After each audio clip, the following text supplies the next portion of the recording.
Good morning, students. As you know, we are discussing about the current ratio calculation.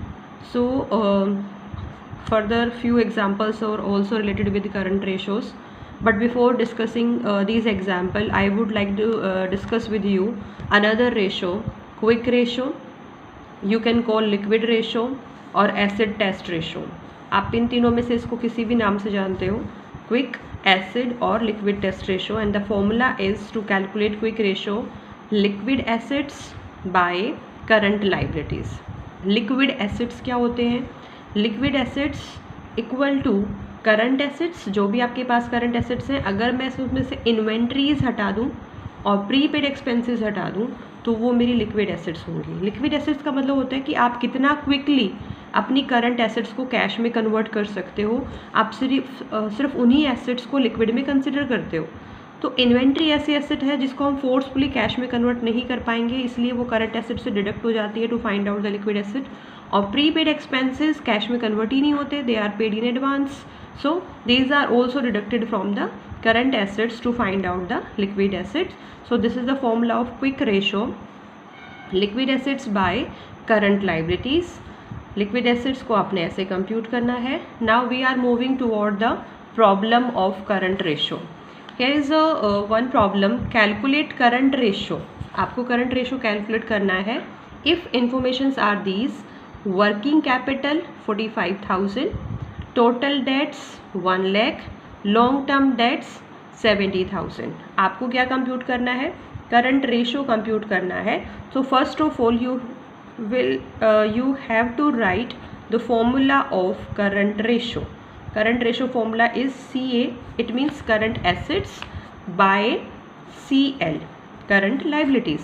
अब मुझे इस question में current assets और current liability visible ही नहीं हो रही, कहीं पे गिवन ही नहीं है, ना करंट एसेट्स गिवन है ना करंट लाइबिलिटीज़ गिवन है. सो आपको जो गिवन इन्फॉर्मेशन है वहीं से उनको पिक करना होगा. सबसे फर्स्ट आप ये देखो, टोटल डेट्स. जो टोटल डेट्स गिवन है, आप टोटल डेट्स कैसे कंप्यूट करते हो? Total debts means long term dates plus current liability.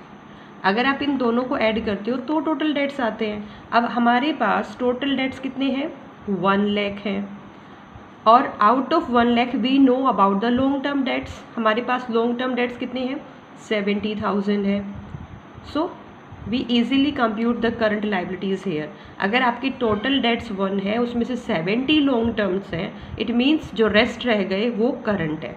सो आपकी करंट लाइबिलिटी आ गई 30,000. Fine, this is your current liability. अब मेरी करंट लाइबिलिटी तो आ गई, बट मेरे पास अब करंट एसेट्स नहीं है. करंट एसेट्स कैसे कंप्यूट करूँगी? Because we to compute current ratio we need to current assets also. So current assets कैसे कंप्यूट होगा? हमारे पास इन रेस्ट टू इन्फॉर्मेशन के अलावा there is one more information, working capital. अब वर्किंग कैपिटल क्या होता है? Working capital means working capital equal to current assets minus current liabilities. जब मतलब such capital which are in working is known as working capital. जब आप current asset से current liabilities minus करोगे तो आपकी वर्किंग कैपिटल आ जाएगी. अब मेरे पास वर्किंग कैपिटल का अमाउंट गिवन है और करंट लाइबिलिटी का अमाउंट गिवन है. So we compute current assets now.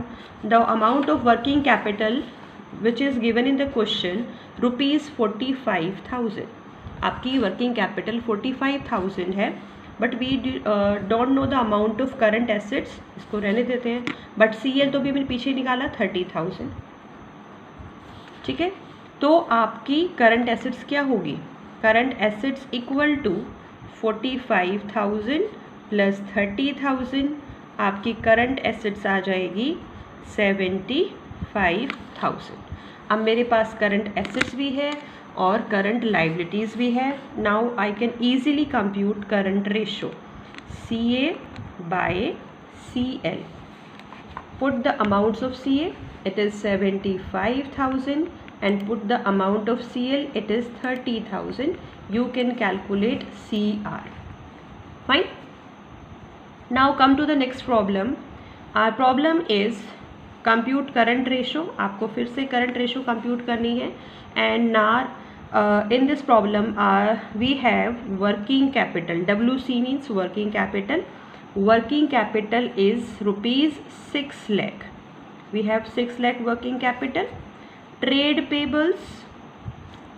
payables are given ₹1,80,000.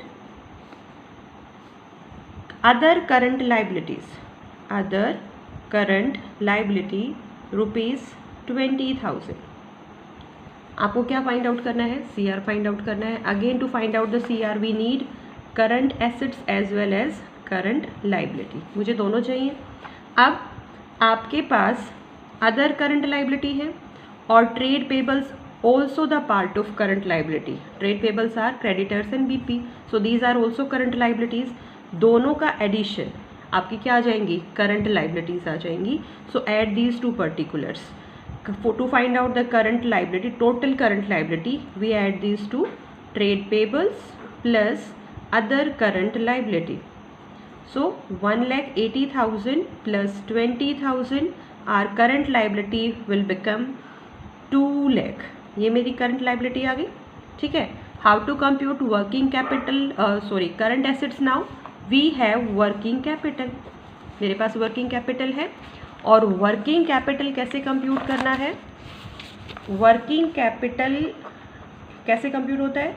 CA minus CL, this is the formula of working capital. Working capital we have 6 lakh। Current asset अभी clear नहीं है, but current liability we have 2 lakh। So current assets equal to 6 lakh plus 2 lakh equal to 8 lakh। Fine. So put the formula of current ratio. We have both information now, CA and CL। CA is 8 lakh and CL is 2 lakh. Fine. You can find out the current ratio now. The next problem is, now this is our third problem in which we have to calculate current ratio निकालना है। Working capital given 630, CA current assets is given 8,40,000, inventory ₹4 lakh, inventory 4 lakh है, but उसमें कह रहे हैं कि including loose tools ₹1,05,000। Loose tools inventory का ही पार्ट होते हैं, लूज टूल्स, ठीक है। अब क्वेश्चन में प्रॉब्लम क्या है? CA अगर गिवन है तो CL फाइंड आउट कर सकते हैं, बट एक प्रॉब्लम है, आपका जो CR है वो निकलता है CA/CL। फाइन। लेकिन आप जो CA लोगे, करंट एसेट्स लोगे, वो सारी वही एसेट्स लेनी है जिनका फाइनल मोटिव आपको उनको कैश में कन्वर्ट करना है, बट जबकि लूज टूल्स वो एसेट नहीं है। लूज टूल्स कौन सी एसेट है करंट, बट आप उनको बिजनेस में यूज़ करते हो, आप उनको रीसेल नहीं करते, आप उनको कैश में कन्वर्ट नहीं कर सकते। So loose tools are deducted from current assets to find out CR। So मेरे पास करंट एसेट्स 840 है, करंट एसेट्स कितना है? 840 है, ठीक है। अब करंट एसेट्स लिखा है तो ऑब्वियसली इन्वेंट्री इसी के अंदर इंक्लूड है, क्योंकि ये टोटल करंट एसेट है, अदर वर्ड यूज़ नहीं हुआ यहाँ पे। अगर मैं लिखती other current assets, it means inventory के अलावा करंट एसेट ये थी, बट यहाँ पर लिखा current asset, it means it is already added in current asset. Inventory 4 lakh already added है, सो आपको दोबारा ऐड नहीं करना, बट इस 4 lakh में 1,5 ऐसी एसेट ऐड है जो कैश में नहीं कन्वर्ट होगी, तो आपको वो CA से हटानी पड़ेगी। So minus 1,05,000। Fine. After deducting this amount, now 7,35,000 is left as current asset. मेरे पास करंट एसेट 7,35,000 आ गई। अब मेरे पास वर्किंग कैपिटल है ₹6,30,000 and I know the formula of working capital, how it is computed, CA minus CL. Fine. Working capital is 6,30,000 and CA after deducting loose tools 7,35,000. So what will be the amount of current liability? You can calculate it. So the amount of current liability is 735 minus 630. It will be 1,05,000. ये मेरी current liability है, ये मेरी current assets है. Now we can easily compute current ratio. CA by CL. CA is 7,35,000 and CL is 1,05,000 and our ratio will be 7:1. Fine. So this is all about the current ratio.